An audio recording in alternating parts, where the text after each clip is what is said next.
So Turkey Al Sheikh in Riyadh season displayed on social media the return of the Mexican monster David Benavidez. He's going to be fighting a seasoned light heavyweight Anthony Yarde. The fans are upset because they think that he should be fighting for the WBO against Caleb Smith. Benavidez has the WBC, so I guess they want him to unify it, even though that Caleb has the regular title. My whole thing is, I think that Benavidez Sr., who's his father and trainer, is not a dummy. He's going to make sure that his son is acclimated every time he moves up, and even if he moves up, it's still a challenge, and you want to make sure that you're still getting fights to warm yourself up before you get in there with all these champions. Even though I think that David Benavidez will run through the whole division, and he has the talent, he has the power, he has the tenacity to do so, and I like Benavidez Sr. I wonder if this is going to be on the Brian Norman, Devin Haney card, or this is going to be a separate card, or they're going to co-headline.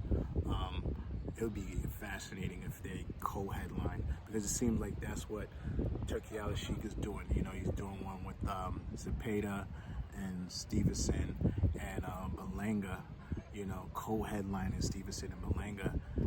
And then, you know, what he did in New York with Ryan Garcia and Haney and Lopez. You know, he matches the greats together, get the great fights, pay the top prices, so that even if the fans don't come out,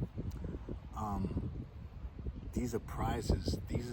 A lot of people don't understand how the Arabs work. The Arabs, you know, they'll buy $100 million painting. They'll say, how much is that house? And the house is $500 million. They're like, you got anything bigger? They're like, yeah, that one is a billion.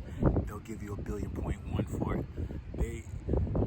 These matches, in my opinion, and but my knowledge of Arabs is, rich Arabs, is that, especially the royal family, you know, each fight that they finance is a piece of history, kind of like an intellectual property that he's collecting.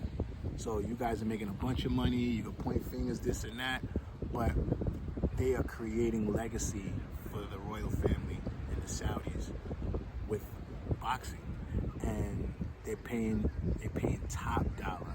I'm just hearing that the last domino to fall, PBC, Al Heyman, one of my favorites. So you'll be seeing potentially fights with Gervonta Tank